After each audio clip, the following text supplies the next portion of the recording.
નમસ્તે મિત્રો, આ વિડીયોમાં આપણે જીપીએસસી દ્વારા 7 સપ્ટેમ્બર 2025ના રોજ લેવામાં આવેલી ડીવાયએસઓ અને નાયબ મામલતદારના પેપરમાં આવેલા ઇન્ટરનેશનલ રિલેશન્સના પ્રશ્નોનું ડિટેલ અન્ડરસ્ટેન્ડિંગ કરીશું. જેમાં પહેલો પ્રશ્ન છે 154મો.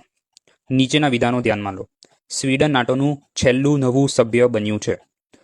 તો આ વિધાન સાચું આવે છે, કારણ કે આપણે સૌને ખબર છે કે રશિયા યુક્રેન યુદ્ધ પછી નાટોમાં એપ્રિલ 2023માં ફિનલેન્ડ અને માર્ચ 2024માં સ્વીડનનો સમાવેશ થયો હતો અને સ્વીડન નાટોનું 32મું સદસ્ય બન્યું હતું. માટે વિધાન 1 સાચું આવે છે. વિધાન 2. બાંગ્લાદેશ છાત્ર સંઘ બાંગ્લાદેશની વચગાળાની સરકારને ટેકો આપવામાં મહત્વપૂર્ણ ભૂમિકા ભજવી રહ્યું છે. તો આ વિધાન ખોટું આવે છે, કારણ કે બાંગ્લાદેશની વચગાળાની સરકારને ટેકો આપવા માટે વૈષમ્ય વિરોધી છાત્ર સંઘનો ફાળો છે, ન કે બાંગ્લાદેશ છાત્ર સંઘનો. કારણ કે બાંગ્લાદેશ છાત્ર સંઘ એ બાંગ્લાદેશના ભૂતપૂર્વ વડાપ્રધાન શેખ હસીનાની આવામી લીગનું વિદ્યાર્થી સંગઠન છે. અને હમણાં બાંગ્લાદેશમાં ડૉક્ટર મોહમ્મદ યુનુસની સરકાર ચાલી રહી છે, જેને વચગાળાની સરકાર કહેવામાં આવે છે, જેને સપોર્ટ વૈષમ્ય વિરોધી છાત્ર સંઘ સપોર્ટ પૂરું પાડી રહ્યું છે. માટે અહીં જવાબ ઓપ્શન એ ફક્ત 1 આવશે. હવે બીજો પ્રશ્ન છે 155મો. પાકિસ્તાન સામેના ઓપરેશન સિંદૂર દરમિયાન ભારતે નીચેના શસ્ત્રનો ઉપયોગ કર્યો હતો. એમાંથી કયું શસ્ત્ર સ્વદેશી રીતે બનેલું નથી? જેમાં ઓપ્શન એ બ્રહ્મોસ મિસાઇલ છે. હવે બ્રહ્મોસ મિસાઇલ એ ઇન્ડિયા અને રશિયા દ્વારા સંયુક્ત રીતે ભારતમાં જ બનેલું છે, જેથી ઓપ્શન એ નહીં આવે. ઓપ્શન બી છે આકાશ ટૂંકી રેન્જની surface to air missile system. Akash missile system પણ ડીઆરડીઓ દ્વારા સ્વદેશમાં જ બનાવવામાં આવેલી છે, તેથી ઓપ્શન બી પણ નહીં આવે. ઓપ્શન સી છે તેજસ હળવું લડાયક વિમાન. તેજસ વિમાનને પણ ભારતમાં હિન્દુસ્તાન એરોનોટિક્સ લિમિટેડ દ્વારા બનાવવામાં આવેલું છે, તેથી ઓપ્શન સી પણ નહીં આવે. ઓપ્શન ડી છે S-400 મિસાઇલ ડિફેન્સ સિસ્ટમ. તો આ S-400 મિસાઇલ ડિફેન્સ સિસ્ટમ એ રશિયામાં બનાવવામાં આવેલી છે, તેથી અહીં જવાબ ઓપ્શન ડી આવશે. હવે મિત્રો ત્રીજો પ્રશ્ન છે 156મો. ભારતની વિદેશ નીતિમાં વ્યૂહાત્મક સ્વાયત્તાની વિભાવના મુખ્ય શક્તિ જૂથો સાથે જોડાણ કરતી વખતે નીચેનામાંથી કયા ઉદ્દેશ્યને મૂળભૂત રીતે પ્રાપ્ત કરવાનો પ્રયાસ કરે છે? તો અહીં વ્યૂહાત્મક સ્વાયત્તાનો અર્થ થાય છે સ્ટ્રેટેજિક ઓટોનોમી, જે ભારતની વિદેશ નીતિનું એક મુખ્ય પાસું છે. ભારત કોઈપણ દેશ સાથે જોડાણ એ પોતાની સ્ટ્રેટેજિક ઓટોનોમી જળવાઈ રહે તે માટે જ કરતું હોય છે. એ સ્ટ્રેટેજિક ઓટોનોમીનો ઉપયોગ ભારત પોતાના રાષ્ટ્રહિતને પ્રાધાન્ય આપવા માટે કરે છે. તો એમાં ઓપ્શન એ છે કે બધી જોડાણ પ્રણાલીઓથી સંપૂર્ણ અલગતા. આ વિધાન દેખતા જ ખોટું લાગે છે, કારણ કે ભારત એ બધાથી સંપૂર્ણ અલગતા એટલે આઇસોલેશનના સિદ્ધાંતમાં નથી માનતું, કારણ કે ભારત એ બ્રિક્સ, ક્વોડ અને એસસીઓ જેવા સંગઠનોમાં મેમ્બરશિપ ધરાવે છે. ઓપ્શન બી રાજકીય પ્રતિબદ્ધતાઓ વિના આર્થિક લાભોનો મહત્તમ ઉપયોગ કરવો. તો આ વિધાન પણ દેખતા ખોટું જ લાગે છે, કારણ કે ભારતે પોતાની વિદેશ નીતિ એ માત્ર આર્થિક લાભોનો મહત્તમ ઉપયોગ કરવા માટે નથી કરતું. તેના અન્ય પાસાઓ પણ છે, જેમ કે સુરક્ષા, રાજદ્વારી અને અન્ય રાષ્ટ્રીય હિતોનો સમાવેશ થાય છે. હવે ઓપ્શન સી છે મુદ્દા આધારિત ભાગીદારી દ્વારા રાષ્ટ્રીય હિતોને અનુસરવાની સ્વતંત્રતા. આ વિધાન દેખતા યોગ્ય લાગે છે, કારણ કે ભારત એ વિદેશના દેશો જોડે મુદ્દા આધારિત ભાગીદારી કરે છે અને એમના સાથે એવું જોડાણ કરે છે કે તે પોતાના રાષ્ટ્રીય હિતોને અનુસરવામાં સ્વતંત્રતા જાળવી શકે.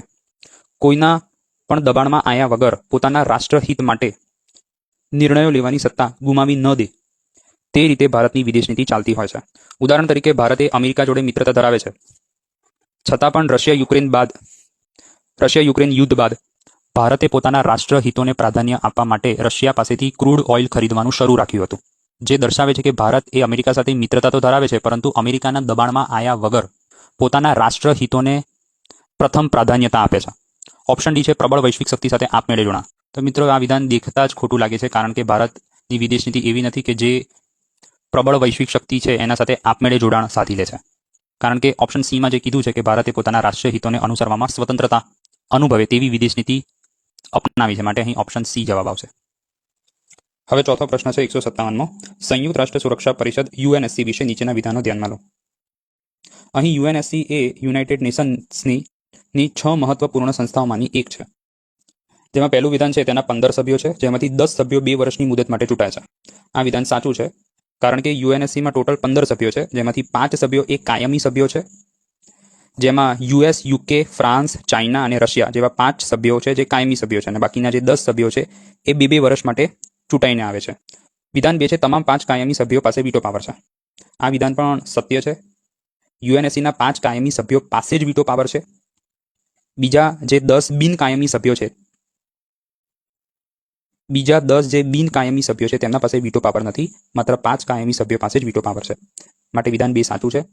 વિધાન 3 છે ભારત ક્યારેય યુએનએસસી નું સભ્ય રહ્યું નથી. આ વિધાન ખોટું છે, કારણ કે ભારત અત્યાર સુધી 8 વખત યુએનએસસી નું સભ્ય રહ્યું છે અને ભારતનો છેલ્લો કાર્યકાળ એ વર્ષ 2021-22 નો હતો.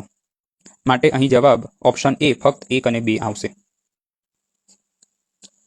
હવે પાંચમો પ્રશ્ન છે 162મો. ન્યુક્લિયર સપ્લાયર્સ ગ્રુપ એટલે કે એનએસજીમાં ભારતનું સભ્યપદ મુખ્યત્વે કયા કારણોસર અવરોધિત કરવામાં આવી રહ્યું છે? તો અહીં એનએસજી વિશેની માહિતી હોવી ફરજિયાત છે આ પ્રશ્નને સોલ્વ કરવા માટે. તો આ એનએસજી કે જેનું ફૂલ ફોર્મ છે ન્યુક્લિયર સપ્લાયર્સ ગ્રુપ, જેની સ્થાપના 1974માં કરવામાં આવી હતી. તો 1974માં કરવામાં આવી તેનું કારણ હતું કે ભારતે પોતાનો પ્રથમ nuclear test operation smiling Buddha કર્યો હતો, જેના રિસ્પોન્સમાં એનએસજીનું ગઠન કરવામાં આવ્યું હતું. અને એનએસજીમાં હાલમાં 48 સભ્યો છે અને એનએસજીનો મૂળભૂત ઉદ્દેશ્ય એ વિશ્વમાં પરમાણુ શસ્ત્રોના અપ્રસારને સુનિશ્ચિત કરવા પરમાણુ સામગ્રી અને તકનીકી નિકાસ પર નિયંત્રણ રાખવું છે. અને એનએસજીમાં સભ્યપદ માટે એનપીટી નામની સંધિ પર હસ્તાક્ષર કરેલા જરૂરી છે. તો હવે અહીં ઓપ્શન એ વ્યાપક પરીક્ષણ પ્રતિબંધ સંધિ એટલે કે સીટીબીટી પર હસ્તાક્ષર કરવાનો તેનો ઇનકાર છે.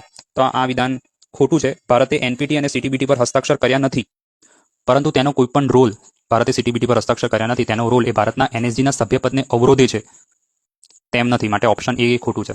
ઓપ્શન બી છે નોન એનપીટી દરજ્જાને કારણે ચીનનો વિરોધ. તો આ વિધાન સત્ય છે, કારણ કે ભારતે એનપીટી નામની સંધિ પર હસ્તાક્ષર કર્યા નથી અને એના કારણે ચીન એ ભારતના એનએસજીમાં સભ્યપદમાં સમાવવાનો વિરોધ કરી રહ્યો છે. અને ચીન એ પોતાનો એવો પક્ષ રજૂ કરી રહ્યો છે કે જો ભારતે એનપીટી પર હસ્તાક્ષર કર્યા નથી તો ભારતને સમાવવામાં આવી રહ્યો છે, તો પાકિસ્તાનને પણ સમાવવામાં આવે. માટે અહીં જવાબ ઓપ્શન બી આવે છે. ઓપ્શન સી પણ નહીં આવે કે યુએસ વાંધો ઉઠાવે છે. ના, કારણ કે ભારતે અમેરિકા સાથે 2008માં Indo US civil nuclear deal કરી છે, જે અંતર્ગત યુએસ એ ભારતમાં એનએસજીમાં સભ્યપદને લાવવા માટે સમર્થન કરી રહ્યું છે. અને ઓપ્શન ડી પણ ખોટો છે, કારણ કે એનએસજી પ્રવેશ અને યુએનએસસી સુધારાઓનો કોઈ સંબંધ નથી. માટે અહીં ઓપ્શન બી એ જવાબ આવે છે. હવે છઠ્ઠો પ્રશ્ન છે 164મો. તાજેતરના વર્ષોમાં બ્રિક્સ સભ્યપદના વિસ્તરણને ધ્યાનમાં લેતા આ બાબત કયા વ્યાપક ભૌગોલિક રાજકીય વલણને પ્રતિબિંબિત કરે છે? જેમાં ઓપ્શન એ છે નાટોના વિકલ્પરૂપ લશ્કરી ગઠબંધનની રચના. તો આ વિધાન તો ખોટો છે, કારણ કે બ્રિક્સ એ કોઈ લશ્કરી ગઠબંધન નથી. ઓપ્શન બી છે ગ્લોબલ સાઉથના પ્રતિનિધિત્વમાં વધારો કરવા વૈશ્વિક શાસન માળખામાં સુધારો. તો આ વિધાન સાચું લાગે છે. ઓપ્શન સી છે સંયુક્ત રાષ્ટ્ર પ્રણાલીનું સંપૂર્ણ સ્થાનાંતરણ. આ વિધાન પણ ખોટું છે, કારણ કે બ્રિક્સનું ગઠન એ યુનાઇટેડ નેશન્સનું સ્થાનાંતરણ કરવા માટે નથી કરવામાં આવ્યું. અને ઓપ્શન ડી છે વિકાસશીલ રાષ્ટ્રો માટે એક જ ચલણની સ્થાપના. તો આ બાબત ઉપર પણ કોઈ બ્રિક્સમાં વાત કરવામાં આવી નથી. બ્રિક્સમાં વર્ષ 2024 પછી 6 નવા સદસ્યો જોડાયા છે, જેમાં ઇજિપ્ત, ઇથિયોપિયા, યુએઈ. મિત્રો 162મો પ્રશ્ન છે ભારતની પડોશી પ્રથમ નીતિ ને તેના અમલીકરણમાં સૌથી નોંધપાત્ર પડકારો મુખ્યત્વે શાના કારણે થાય છે? આમાં ઓપ્શન એ છે દક્ષિણ એશિયામાં પ્રાદેશિક શક્તિઓનો સ્પર્ધાત્મક પ્રભાવ. આ વિધાન સાચું લાગે છે, કારણ કે ભારત એ ચાઇના અને પાકિસ્તાન જેવા દેશોથી સ્પર્ધાત્મક પ્રભાવ પડે છે. ઓપ્શન બી છે આર્થિક સંબંધો કરતાં સાંસ્કૃતિક કૂટનીતિ પર વધુ પડતો ભાર. આ વિધાન ખોટું લાગે છે. ઓપ્શન સી છે પાડોશી રાજ્યો સાથે ભૌગોલિક સાતત્યનો અભાવ. આ વિધાન પણ ખોટું છે. ભારતે બાંગ્લાદેશ, ચાઇના અને પાકિસ્તાન જેવા દેશો સાથે બહુ મોટી સરહદ ધરાવે છે, તેથી એ ભૌગોલિક સાતત્ય દર્શાવે છે. ઓપ્શન ડી છે ભારતની પ્રાદેશિક સંગઠનોમાં ભાગ લેવાની અનિચ્છા. આ વિધાન પણ ખોટું છે, કારણ કે ભારતે સાર્ક અને બ્રિક્સ અને બીમસ્ટેક જેવા સંગઠનોમાં સભ્યપદ ધરાવે છે, જેમાં ક્ષેત્રીય સંગઠનમાં સાર્ક અને બીમસ્ટેક્સનો સમાવેશ થાય છે. તેથી ઓપ્શન ડી પણ ખોટું છે. માટે અહીં જવાબ ઓપ્શન એ આવશે. 166મો પ્રશ્ન છે આંતરરાષ્ટ્રીય સંબંધોમાં ડિજિટલ કૂટનીતિના વધતા મહત્વથી પરંપરાગત કૂટનીતિક પ્રથાઓને સૌથી વધુ કઈ નોંધપાત્ર અસર થઈ છે? તો ઓપ્શન એ છે ભૌતિક દૂતાવાસોની જરૂરિયાતોનો અંત. આ વસ્તુ ખોટી છે, કારણ કે આજના ડિજિટલ કૂટનીતિના જમાનામાં પણ દૂતાવાસોની જરૂરિયાત તો પડે જ છે. ઓપ્શન બી છે જાહેર જોડાણને સોફ્ટ પાવર પ્રક્ષેપણ માટે નવા માર્ગોનું નિર્માણ. તો આ વિધાન સાચું છે. ડિજિટલ કૂટનીતિના જમાનામાં પીપલ ટુ પીપલ કોમ્યુનિકેશન અને સોફ્ટવેર માટે સોશિયલ મીડિયા જેવા પ્લેટફોર્મનો બહોળો ઉપયોગ થાય છે. માટે ડિજિટલ કૂટનીતિના જમાનામાં નવા માર્ગોનું નિર્માણ અવશ્ય થયું છે. ઓપ્શન સી છે તમામ રાજદ્વારી સંદેશા વ્યવહારને સોશિયલ મીડિયા પ્લેટફોર્મ સુધી સીમિત છે. આ વિધાન ખોટું છે, કારણ કે તમામ રાજદ્વારી સંબંધો એ માત્ર સોશિયલ મીડિયા સુધી સીમિત નથી, અન્ય પણ ગુપ્ત ચેનલો છે. ઓપ્શન ડી છે કૂટનીતિમાં પરંપરાગત ગોપનીયતાને અશક્ય બનાવી છે. ડિજિટલ કૂટનીતિના જમાનામાં એ ગોપનીયતા રાખવી અશક્ય તો બની છે, અઘરી બની છે, પરંતુ અશક્ય નથી બની. માટે અહીં સૌથી શ્રેષ્ઠ ઓપ્શન એ બી લાગે છે, જાહેર જોડાણને સોફ્ટવેર પ્રક્ષેપણ માટે નવા માર્ગોનું નિર્માણ. હવે 168મો પ્રશ્ન છે, નીચેના વિધાનો ધ્યાનમાં લો. કુર્દી સમુદાય ઘણા દેશોમાં સ્થાયી છે, જેમાં તુર્કી એટલે કે ટર્કી, ઈરાન, ઈરાક અને સિરિયાનો સમાવેશ થાય છે. તો આ વિધાન સાચું છે. ઓપ્શન બી છે, ઈરાન અને ઈરાકમાં શિયા મુસ્લિમો બહુમતી ધરાવે છે. તો આ વિધાન પણ સાચું છે, કારણ કે શિયા મુસ્લિમો ઈરાન અને ઈરાકમાં બહુમતી ધરાવે છે, જ્યારે સાઉદી અરબ અને યુએઈ જેવા દેશોમાં સુન્ની મુસ્લિમો બહુમતી ધરાવે છે. માટે અહીં ઓપ્શન સી 1 અને 2 સાચું આવે. હવે 169મો પ્રશ્ન છે. 169મો પ્રશ્ન છે, નીચેનામાંથી કયા યુરોપિયન દેશો નાટો કે યુરોપિયન યુનિયનના સભ્ય નથી? તો નોર્વે એ નાટોનો સભ્ય છે, જે નાટોનો એક ફાઉન્ડિંગ મેમ્બર છે. સ્વિટ્ઝરલેન્ડ એ નાટોનો મેમ્બર નથી, એ તટસ્થ દેશ છે. યુક્રેન પણ નાટોનો મેમ્બર નથી. તુર્કી એ નાટોનો મેમ્બર છે. માટે અહીં કયા નાટોના મેમ્બર નથી એવું પૂછ્યું છે. માટે અહીં જવાબ ઓપ્શન સી ફક્ત 2 અને 3 આવશે. હવે 172મો પ્રશ્ન છે. 2025માં સીમા વિવાદને કારણે કયા 2 દેશો વચ્ચે સશસ્ત્ર સંઘર્ષ થયો હતો? તો જવાબ આવે છે થાઈલેન્ડ અને કંબોડિયા, કારણ કે આ હમણાં જ કરંટ અફેરમાં હતો. જૂન-જુલાઈ મહિનામાં જ આ 2 દેશો વચ્ચે સશસ્ત્ર સંઘર્ષ થયો હતો, જેનું મૂળભૂત કારણ છે સીમા વિવાદ. હવે 173મો પ્રશ્ન છે. નીચેનામાંથી કયો દેશ ક્વોડ અને G7 બંનેનો સભ્ય છે? તો ક્વોડમાં 4 દેશોનો સમાવેશ થાય છે: ભારત, ઓસ્ટ્રેલિયા, જાપાન અને USA. અહીં પૂછ્યું છે કે કયા દેશો ક્વોડ અને G7 બંનેમાં છે? તો જર્મની એ માત્ર G7માં છે, ક્વોડમાં નથી. જાપાન એ G7 અને ક્વોડ બંનેમાં છે. ફ્રાન્સ એ માત્ર G7માં છે, ક્વોડમાં નથી. US એ ક્વોડ અને G7 બંનેમાં છે. માટે અહીં જવાબ ઓપ્શન 2 અને 4, ફક્ત 2 અને 4 એટલે ઓપ્શન એ આવશે. હવે 199મો પ્રશ્ન છે. યુનાઇટેડ સ્ટેટ્સ ઓફ અમેરિકાના રાષ્ટ્રપતિના કાર્યાલય અને ચૂંટણી વિશે નીચેના વિધાનો ધ્યાનમાં લો. ઓપ્શન 1 છે, દરેક નવા ચૂંટાયેલા રાષ્ટ્રપતિ દર 4 વર્ષે 20 જાન્યુઆરી એ શપથ લે છે. તો આ વિધાન સાચું છે. અમુક વાર 21 જાન્યુઆરીએ પણ લેતા હોય છે, પણ 21 જાન્યુઆરીએ ત્યારે જ શપથ લે કે જ્યારે 20 જાન્યુઆરીના દિવસે રવિવાર હોય. અન્યથા 20 જાન્યુઆરીના દિવસે જ શપથ લે છે. માટે વિધાન 1 સાચું છે. વિધાન 2 છે, 2017ની રાષ્ટ્રપતિની ચૂંટણીમાં હિલેરી ક્લિન્ટન સામે ડોનાલ્ડ ટ્રમ્પનો વિજય થયો હતો. આ વિધાન સાચું આવે, પણ ખોટું પણ આવી શકે છે, કારણ કે ઇલેક્શન એ 2017 નહીં, પરંતુ 2016માં થયું હતું. પરંતુ ડોનાલ્ડ ટ્રમ્પે શપથ એ 20 જાન્યુઆરી 2017ના રોજ લીધી હતી.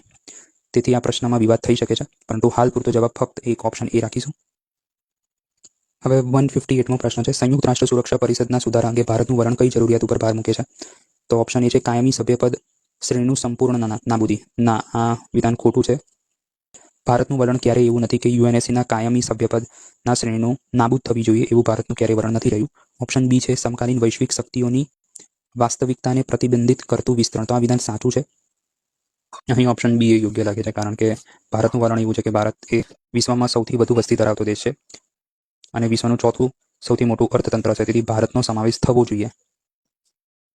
ઓપ્શન સી છે, તમામ સત્તા સામાન્ય સભાને હસ્તાંતરિત કરવી જોઈએ. આવું ભારતનું વલણ ક્યારેય નથી રહ્યું. ઓપ્શન ડી છે, માળખાકીય ફેરફારો વિના વીટો પાવરનો અંત. આવું વલણ પણ ભારતનું ક્યારેય નથી રહ્યું. એટલે જવાબ બી આવે. હવે 159મો પ્રશ્ન છે. કુલભૂષણ જાધવ કેસમાં જાધવને જાસૂસીના આરોપસર મૃત્યુદંડની સજા ફટકારવામાં આવ્યા બાદ ભારતે પાકિસ્તાન દ્વારા દૂતાવાસી પહોંચ, કાઉન્સ્યુલર એક્સેસનો ઇનકાર કરવા માટે આંતરરાષ્ટ્રીય ન્યાયાલય ICJનો સંપર્ક કર્યો. ICJએ સંધિની જવાબદારીઓ અંગે મહત્વપૂર્ણ ચુકાદો આપ્યો. આ વિવાદ કયા આંતરરાષ્ટ્રીય કાનૂની દસ્તાવેજના ઉલ્લંઘનના આસપાસ કેન્દ્રિત? આ પ્રશ્ન એ એલિમિનેશન ટેકનિકથી સોલ્વ કરી શકાય છે, કારણ કે ભારત અને ઓપ્શન એમાં ભારત અને પાકિસ્તાન વચ્ચે દરિયાઈ સીમા વિવાદ તો આવું તો ક્યારે આવે નહીં. ઓપ્શન બી છે, ICJ અધિકાર હેઠળ પરમાણુ પરીક્ષણ વિવાદો. આ પણ ન આવે. અને ઓપ્શન ડી છે, WTO ધોરણ હેઠળ વેપાર વિવાદો. આ પણ ન આવે. ઓપ્શન સી એ જવાબ આવે છે. Vienna convention